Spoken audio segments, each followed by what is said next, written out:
হয়তো একটা কথা বলবো। কি বলবি বল।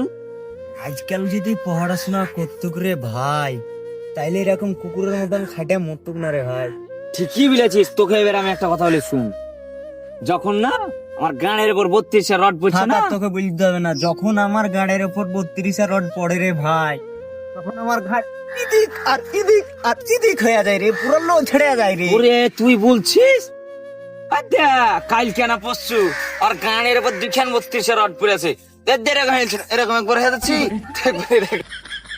এ বোকা তোরা কাজ মাত বাদ যা, তোরা যে এখানে সুখ দুঃখের গল্প করছিস রে, ওখানে 32 মালগুলো আছে, আরো কেলি আসবে এগুলা। হ্যাঁ, পড়াশোনার গল্প করছো দেখছো তুমি। আগে তোমার বাপ মা বলে আছে পড়াশোনার কথা, তখন পড়নি, পানি পানি লেগেছে, আর এখন তুমি গান পেয়েছে যাচ্ছে। চাল হাট দৌড়ে যা, 32 মালগুলো বইলে তাড়াতাড়ি 5 মিনিটের মধ্যে লে তাড়াতাড়ি। চলো ভাই, আবার মিস্ত্রি বিলে দিয়েছে, গানের উপর 32 পড়বে। চল ভাই, কি করবো রে ভাই।